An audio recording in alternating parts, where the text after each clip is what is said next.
All right, good morning, everyone. Thank you for being here today. Today, we're going to have our public lecture brought by our friend Patrick. We're going to talk about Divaldo Franco. But before we start, we're going to start with reading from the book Happy Life by the Spiritual de Angelis, psychographed by Divaldo Franco. Jesus said, "Do not let your heart be grieved," teaching that calmness and belief in God should be the watchwords of any individual desiring to find happiness. There are always reasons for worry, disquieting the heart and perturbing life. Human existence is an opportunity to appreciate eternal riches and inner enlightenment. If you turn your anxieties over to God and trust Him with your life, everything will turn out all right. And if something disturbing does occur, serenity will take charge of the situation, and all will be well. For this reason, do not let your heart or mind be unsettled by unfortunate occurrences. And with that, I invite everyone to close our eyes and elevate your thoughts to our Master Jesus and to our friends of TSS. Let us be thankful for this opportunity of being here today with this purpose of hearing and studying and reflecting on Jesus' words. May the spirituality enlighten our friend Patrick during his lecture today, and may you be involved in this pleasant environment and beneficial fluids. Thank you so much, and so be it.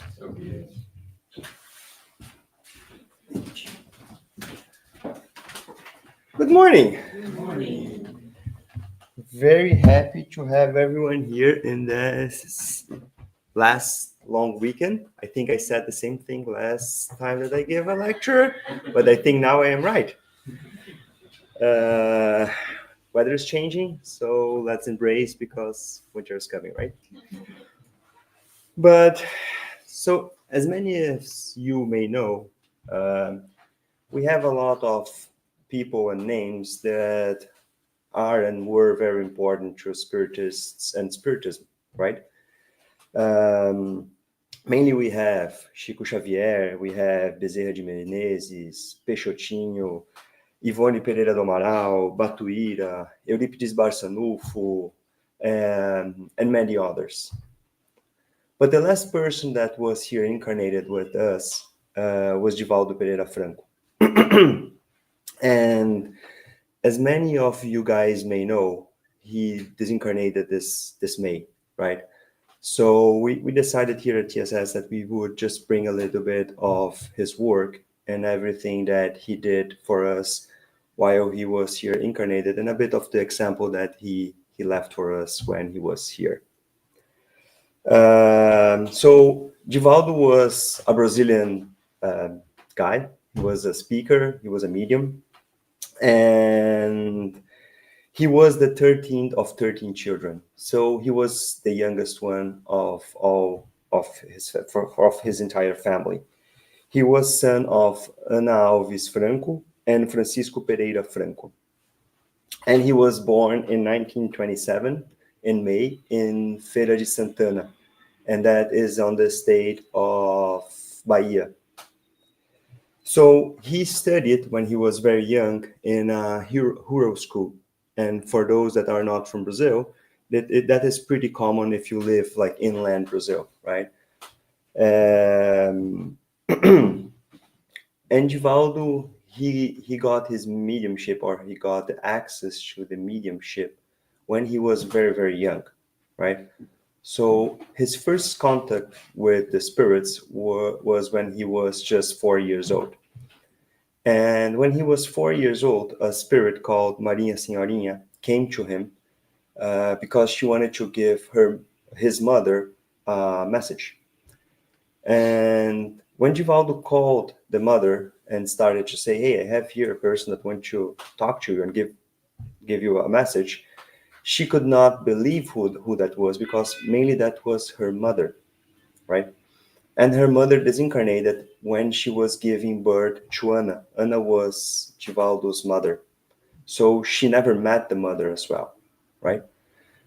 At the first, she thought Divaldo was getting crazy, but she talked to one of her sisters, and Divaldo described the woman that he was seeing and all the clothes and how she looked, and the sister confirmed that that was the mother. That was exactly how that sister prepared the mother for her funeral. So the mother believed at that point that he could see and talk to the spirits. So when Givaldo was 7 years old, he got the first contact with a spirit that would obsess him for more than 30 years. And this spirit, as Givaldo called him, was called the Iron Mask or the Mask because Givaldo could not see his face. I will get a little bit more into this topic later during the lecture, but that is important because that was when this spirit started appearing to him. So, moving a little bit on, when Givaldo was just 12 years old, he had a sister, and he was very connected to that sister, right? That sister, her name was Nair, and Nair needed to get married because she was the third of 13 children, so she was kind of very more older than Givaldo, and she got married and she committed suicide. And she appeared to Givaldo many and many times through the life asking for help. Okay. At the age of 17, and now we are talking about 1939, Givaldo lost another brother, Jose. And when he lost this brother, while they were doing the brother's funeral, Givaldo mainly lost the movements of his legs. And the father thought he was making a joke or something like that. And he said, "No, I'm not making a joke. I really cannot move the legs." So they called many doctors, I think 4 or 5 doctors, and everyone said the same thing. "Hey, your kid is good. Like, doesn't have any physical problems. You need just to wait and he will walk again." Right? And one of the family members, like a cousin, was in Spiritism. And he suggested calling a lady called Dona Nana. And Dona Nana's name was Ana Ribeiro Borges. She was a medium. She was on the spirit doctrine for many, many years. And she went to Divaldo's house. And she mainly said that was a spiritual problem, right? It was an obsession. And the person that was doing this obsession to Divaldo was his brother. Not because he wanted, just because he was not understanding what happened with him. So through passes and fluidified water, she could help Divaldo. And because of this episode, Divaldo started going to the Spirit Center. And at that time, he started to go to the Spirit Center in Feira de Santana, where he used to live, right? And at the first time that they were on the Spirit Center, Dona Nana went with them. And Divaldo's mother said to Dona Nana, and later on life, she told that to Divaldo as well, that she always had the feeling that Divaldo was born for the world and not just for being there with the family and keeping, as like we do, right? We keep with our families and yada, yada, yada. But moving a little bit along and getting a bit back to Nair, the sister. So as I told you guys, she committed suicide. And she committed suicide by drinking poison, right? So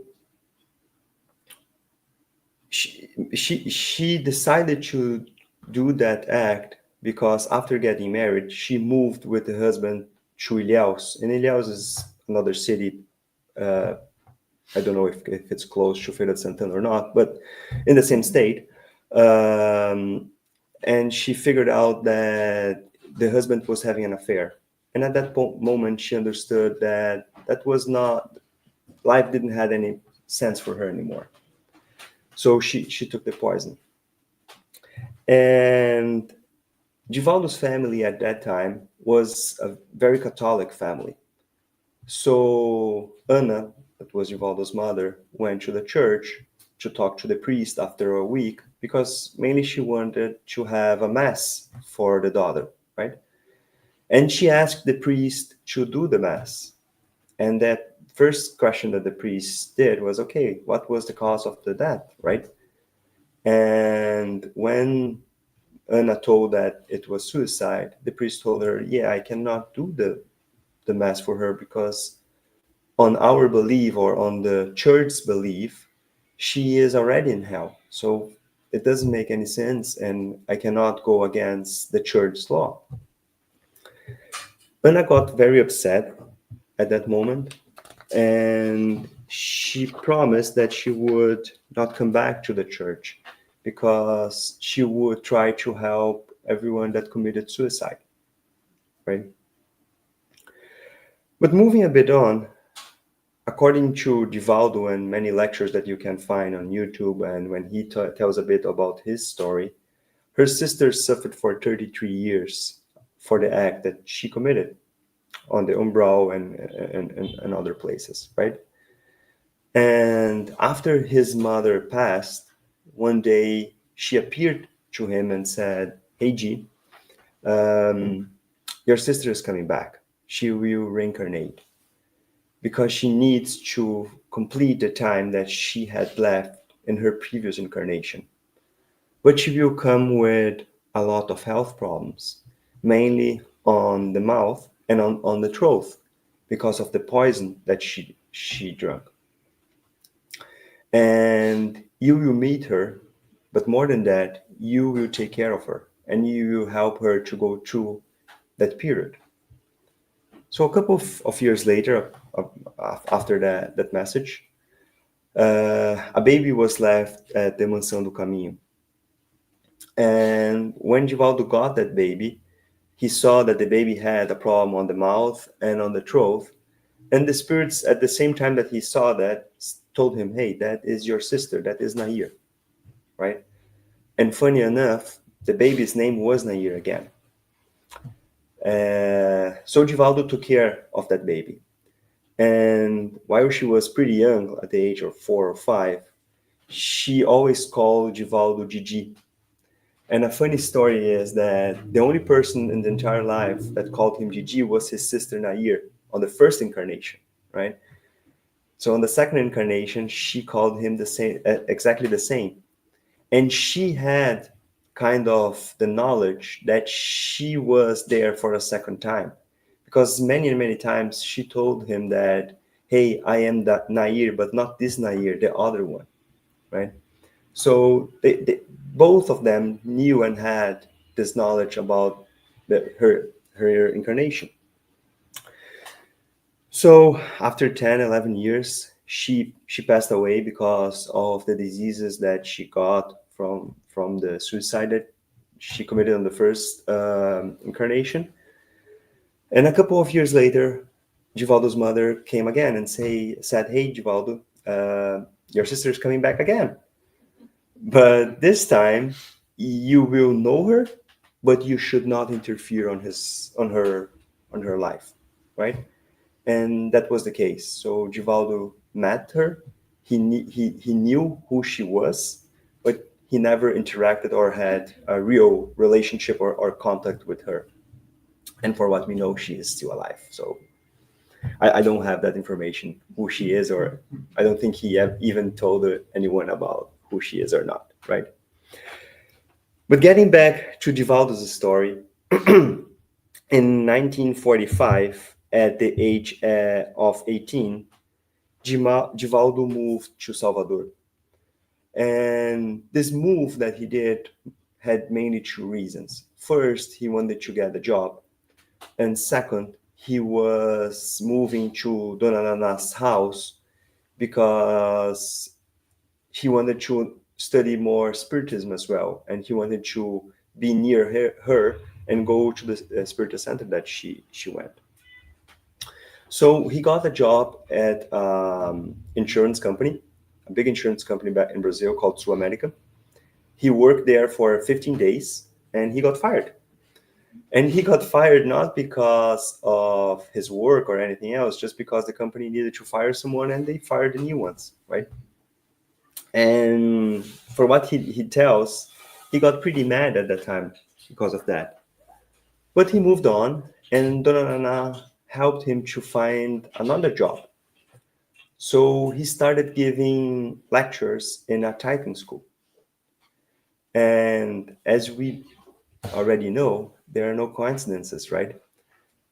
At that typing school, on the first group that he was teaching, was a guy called Nilson de Souza Pereira. And Nilson would be Divaldo's best friend, and more than that, would help him to build everything that we'll discuss in a few minutes. So, Mansão do Caminho and the Spirit Center.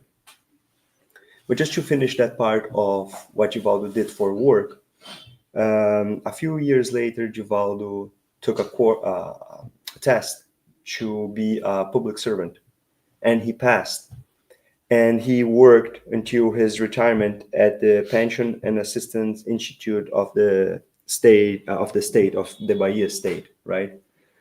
Um, so that was the work life of Givaldo on the how he would pay the bills and eat and yada yada yada, right? But now talking a bit about Nilson de Souza Pereira. So as we spoke, Nilson and Givaldo, they met in August 1945 when Givaldo was teaching at this typing school. And from that moment on, they got very close friends. And at this moment, Givaldo was very involved in Spiritism already, right? He was going to the Spirit Center. He was practice being part of mediumistic groups and yada yada yada. So he talked about that with other people. And one of the people that he spoke to was Nilson. And one day Nilson came, he was kind of pretty sad, and Givaldo asked why, and Nilson said that it was related to his father, that his father was pretty sick, and that they called all the doctors, the doctors could not figure out what he had, and etc. So, guided by the spirits, Givaldo told Nilson, okay, let's go take a look, and if I can do something, okay, if I cannot, we didn't waste time. We tried, right? So they went, and through passes and again fluidified water, he could help Nilson's father get better. And from that moment on, after Givaldo inviting Nilson to start going to the spiritual center, Nilson started to go to the spiritual center with Givaldo. And so they did for almost 2 years.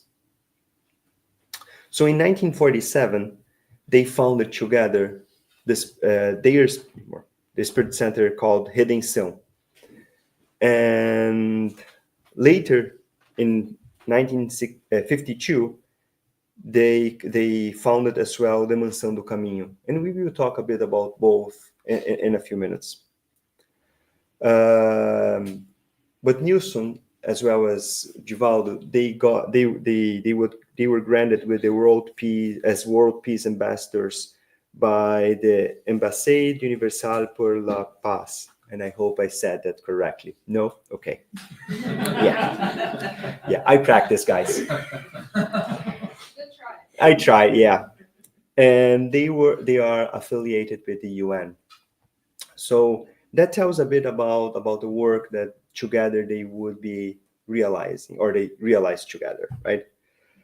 And Givaldo and Nilson, they were so close friends that after working together for many, many years, as they were getting older, they had an agreement that if one of them would be out and doing lectures or working for Spiritism, if the other one would get to the point of passing, they would continue the work.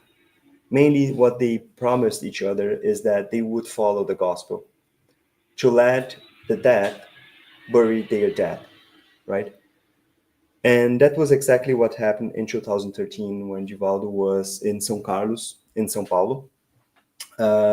When he called Salvador, he figured out that Nilson was passing away. And as they promised to each other, Divaldo kept doing whatever he was doing and giving all the lectures while Nilson was passing in Salvador.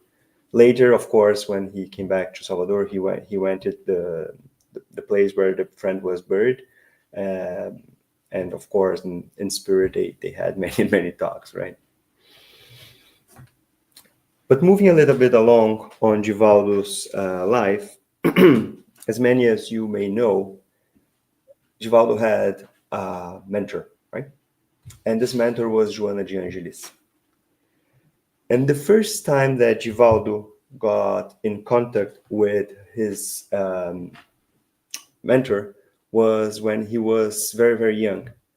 He could not see her, but he saw like a very, very bright light and he heard some voices. And this voice and this light helped him through all his childhood when he was sick, when he needed help, and etc. But the first contact and the first time that he learned that he really had a guide was in 1945. And at that time, when he was talking to Joanna, one of the first questions that he did, and I don't judge because I think I would do the same, was, "Yeah, what's your name?" Right? And she didn't tell him. She said, "You don't need to know. That's not an important thing, right? You need to know that I'm here, that I will support you, and that's not important." So in 1948, when Givaldo was with Chico, because they met, right? And they talked about many and many topics. One of the topics that Givaldo brought and asked Chico is, "Chico, do you know who is my guide?" And Chico said, "Yeah, yeah, I do know. But unfortunately, I cannot tell you. Like the spirits, they didn't authorize me to tell you." And Givaldo kind of said to Chico, "Yeah, but you know what? Every time you're talking to people, they ask, 'Hey, who is your mentor?'" And then Chico gave him one like very good teaching, saying, "Hey, if someone asks, just tell that your mentor is Jesus. Like, who cares about the name, right?" And that was what Givaldo did after that until 1969. So as we can see, it took 21 years for Joanna to tell him her name. So in 1969, when they were in Mexico, Joanna told him who she was, or told him the name, right? And together they wrote more than 17 books, most of them on regarding psychology. And there is a volume of 16 books that talks just about that. Okay. And as many of you may know, most of the things that we have here, like TSS, like sometimes physical things, phones, books, etc., they are first created in the spiritual world and then they come to our physical world, right?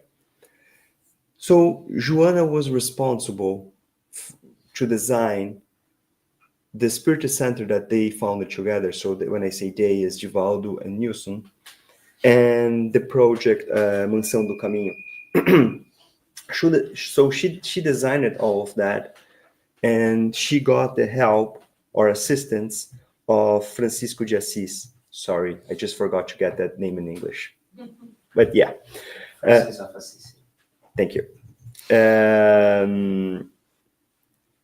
And she asked Givaldo to put that in practice here in our physical world, right? And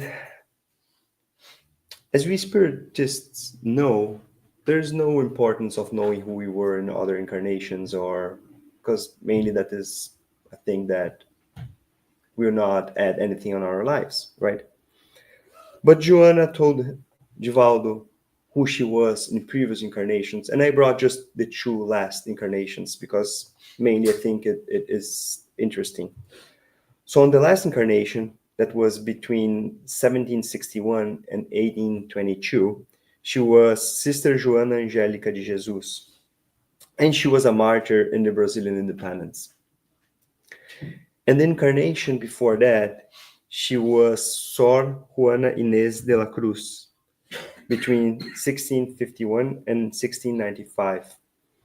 And at that time, she became one of the greatest poets in the Spanish language, and she lived in Mexico. So as we can see, there was a reason why she waited to Divaldo to go to Mexico and tell him there that who she was, right? But moving a bit forward, talking now about the Caminho da Redenção Spirit Center, they founded that center in September 1947 in Salvador, Bahia. And this Spirit Center was founded at Dona Eugenia Peroni's house, mainly on the first floor. So she donated, or she let them build the center on the first floor. So that was the place that everything started.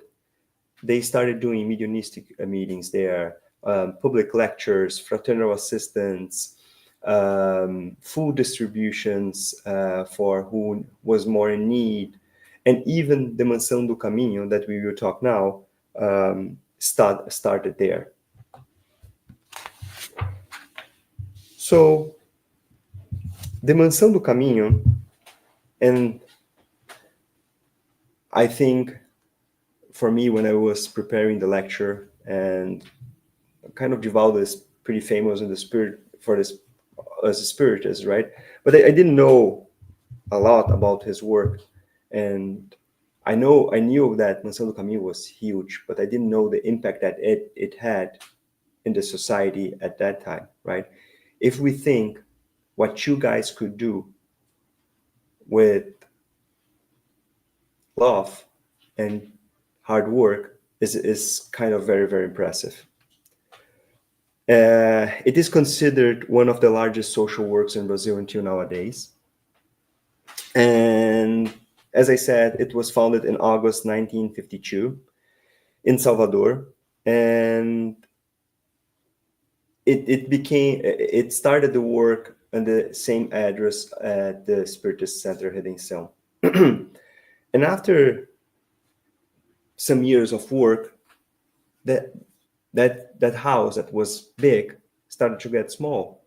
So they decided to move the center to the outskirts of Salvador, to a neighborhood called Pau de Lima, that it was a very, very poor neighborhood and elected for many and many years one of the most dangerous in Salvador. They decided to move the institution to that place. And Mansão do Caminho was mainly responsible to take care about all social works and take care about all the families that were in vulnerability situations. So nowadays, Mansão do Caminho is responsible. Mansão do Caminho comprises a social and educational complex that offers schools, daycares, medical and dental assistance. Sorry, I just lost myself. Library, medication dispensaries, judicial assistance for those that are in need, and all kind of material and spiritual assistance, right?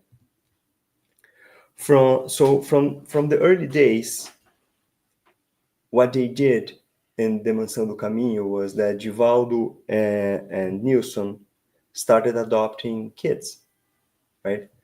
And that was one of the most charitable works that they did around all of their lives.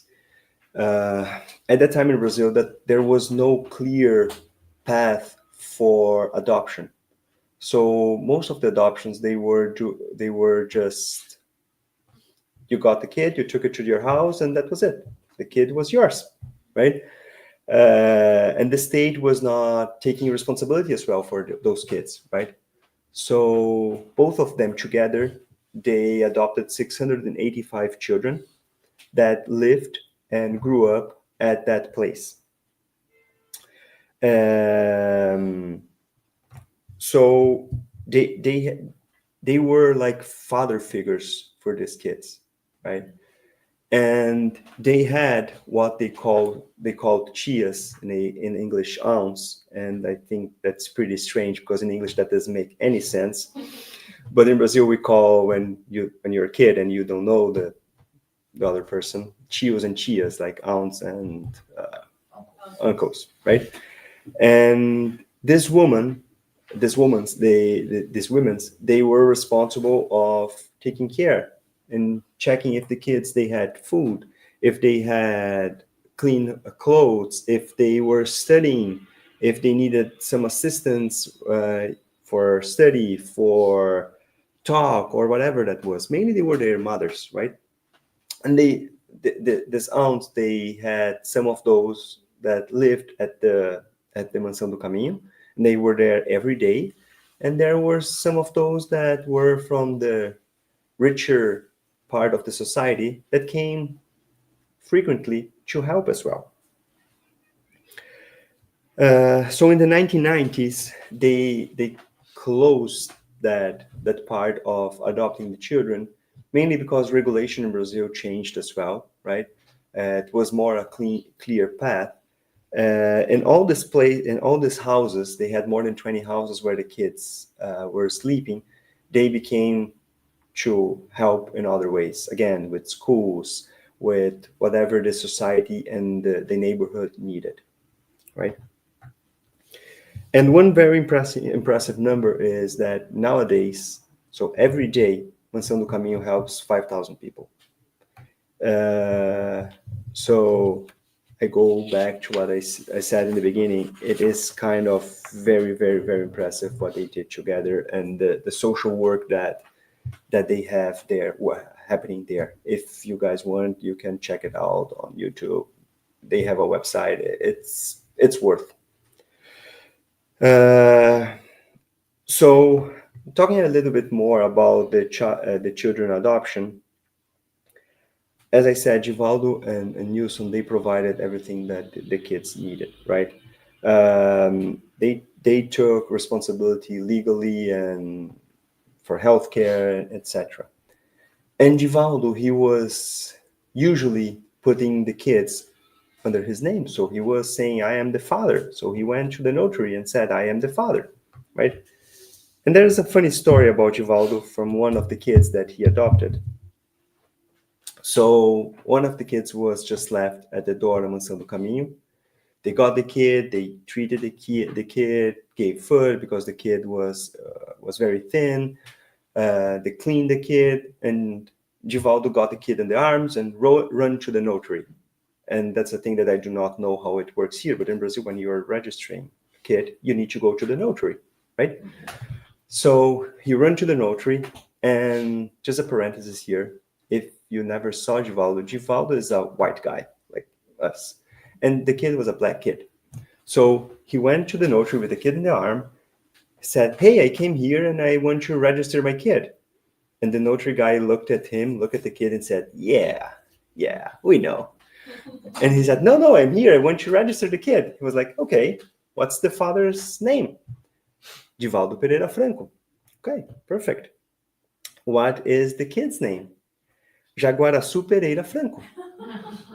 Okay, perfect. What is the mother's name?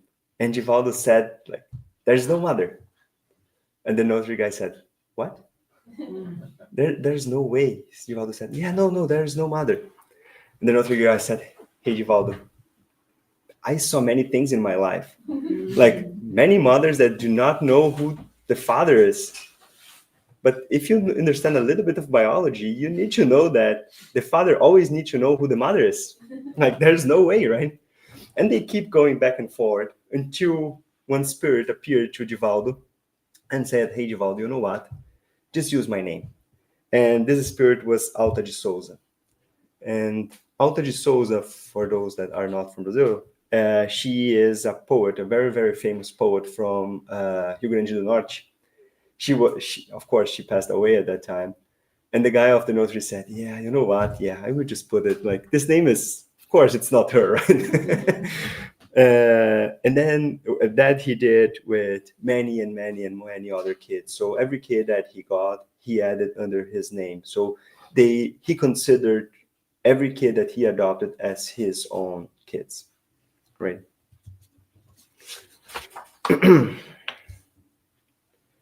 So, as I promised, I was getting back to the obsessor. So, since Givaldo was a kid, he had this obsessor that appeared for him. And mainly, he was a daily appearance in Givaldo's life.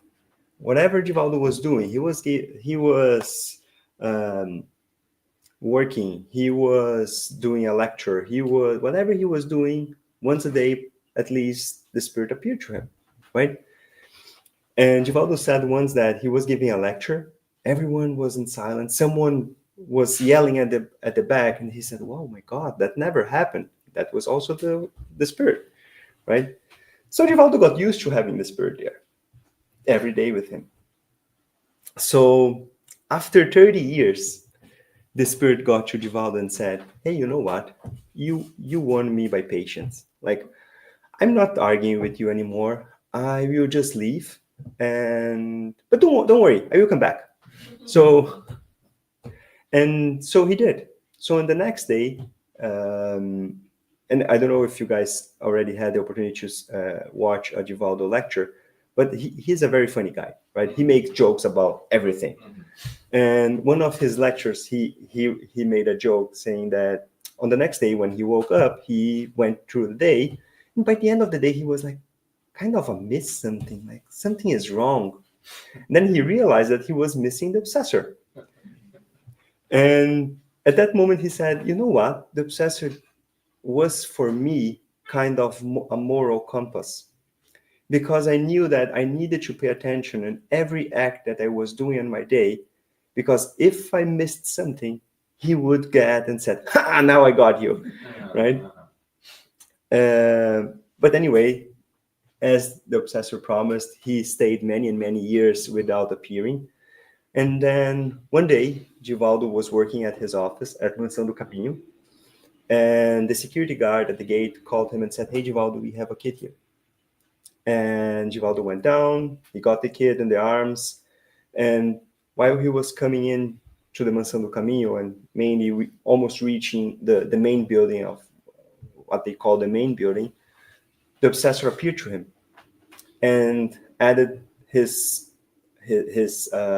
hand on his shoulder and said, "Do you love that kid?" And here again, we need to remember that they had a 30 years history, right? So they kind of were close. Of course, he was an obsessor, but they were close. And Givaldo looked at him and said, "Hey, how could I know it? Just caught the kid, right?" And the spirit asked, "Yeah, but will you be able to love that kid one day?" And Givaldo said, "Yeah, for sure I will be able to love that kid one day." And the obsessor said, "If you are able to love this kid that is the reincarnation of my mother, I will be able to forgive you. And I hope you can forgive me as well." And then Givaldo told it to him, "I don't have anything to forgive. You know what? You never did anything to me that I need to forgive you because I don't have anything against you." So that was the way that he got not away, but free of the obsessor, and they could reach a point where they could follow their paths, right? So I think that that is a very good remember for us that we need to be patient through our days because that makes a huge impact on what we will get in the future as well. Moving along, um, Givaldo has, or had in his life as well a very important psychography part. He wrote more than 280 books that the copyrights were donated to charitable assistance, right? Most of them to Mansão do Caminho, but to the FAB as well, and to other places that are responsible of taking care of the most vulnerable. And he was used, or he brought messages from more than 60 spirits. Some of those, as we discussed, Joana de Angelis, using the psychological series, or talking more about the psychological side, right? Manuel Filomeno de Miranda, where he brings more studies related to obsessions. Victor Hugo, where he brings more novels. Amélia Rodrigues, where she brings more gospel education and gospel studies. And many other spirits like Bezerra de Menezes, Carlos Torres Pastorino, and many others. And one interesting fact is that from the 280 books, 104 are translated to other languages, of course, in English as well, right? And we have some of those here at our library. So if you are willing, just talk to one of our volunteers. Chi is here; he can help you with that. And you can get one of the books to read. But the most impressive part in Divaldo's mediumship for me, of course, right? Because the psychography it's very impressive, everything that he brought and all the different topics and yada yada yada. But is the psychophonic part, right? Divaldo delivered more than 20,000 lectures since 1947 in 2,500 cities across 70 countries. Many of those he visited more than once. And the most important part with the psychophonic lectures that he gave is you can see clearly in some of the lectures that is not him that is talking, right? That he's letting another spirit give that lecture. You can see that on his face. The face changes completely, or the voice changes completely. And there's a lecture, I don't know if that lecture is pretty famous or not, but there's a lecture that he was giving the lecture, and at one point you can see clearly that the spirit starts to talk. And after the lecture, he said that was Bezerra de Menezes that talk, right? So if you have never seen a lecture of Divaldo, just go to YouTube, type Divaldo, you will find many lectures about him. If you do not speak English, for sure there are closed caption that you'll be able to to understand it as well.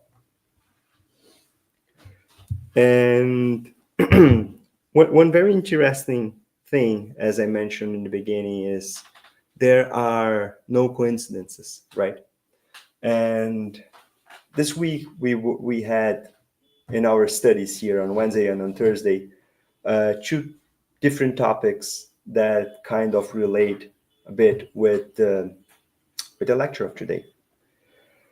So on Wednesday, we were discussing about false prophets and how we can identify them, or how we can say if that person or that individual is a false prophet or not.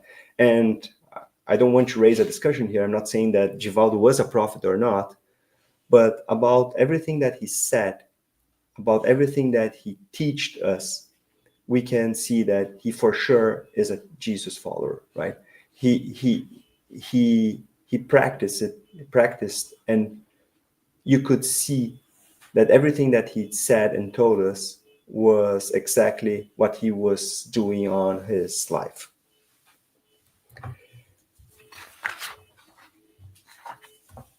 And on Thursday, we were discussing about children obsessions, right? And this topic was came on, I would say like 6 to 8 weeks ago, and we were postponing until now Sandra came and said, you know what, let's do this week. And I think it is important to mention that obsession in children are pretty rare, right? So that we saw with Divaldo is pretty rare to happen. And the second thing that is important to mention is if there are some kids that are showing signs of mediumship, we should not encourage that, right?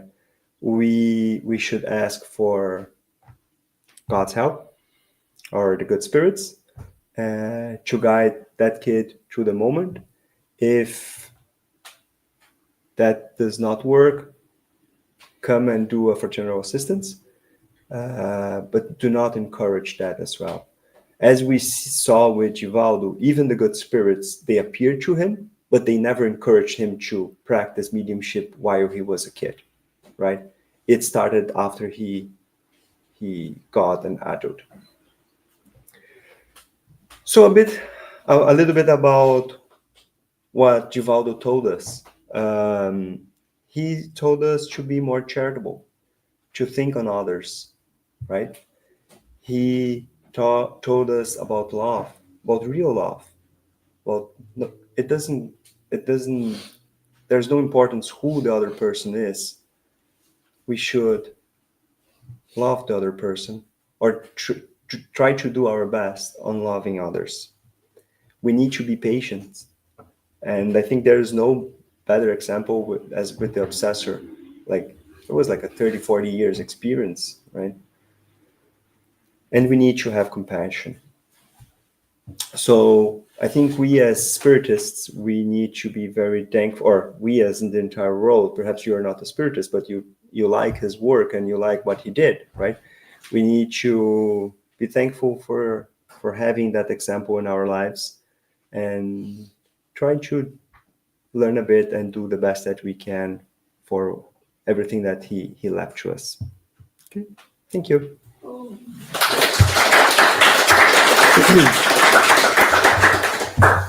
Questions, concerns? I think that Divaldo showed us two more things. One is to be happy. Mm-hmm. I think I never seen him in any speech less than happy. Mm-hmm. Always smiling, making jokes, and I think this is quite inspirational. Mm-hmm. The second thing was that there is a speech or there was a conversation um, about him talking about other people or the medium or spiritual leaders, Mm-hmm. right? One of them is Sai Baba in India. Mm-hmm. And the way that he talks about those spiritual leaders are very humble, actually. It's like thinking about policies in the world today. Uh, Definitely, Divaldo was very prominent, Mm-hmm. right? But he's very humble to talk about other public figures such as Sai Baba. So I think it's worth to see the conversation. And there is a personal thing. My mom had 5 miscarriages on her life, to the point that she adopted my sister. And my mom grew up in the country since forever, right? And once my dad and my mom had a trip to Paraguay. And when they came back, she met Divaldo somewhere, somehow, in Rio. And they had a long conversation about her pregnancy. And here I am. So he was one of the people that gave the news to my mom that she was pregnant Wow. of me. Wow. Super personal Yeah. for her. Oh, nice. Yeah, I think you brought two important things. And while I was looking for information to do the lecture, and being very honest, it's very hard to find a source that you can trust about all the topics and everything that happened through his life, right? There is an interview that he went to Jô Soares, and they were talking about death, right?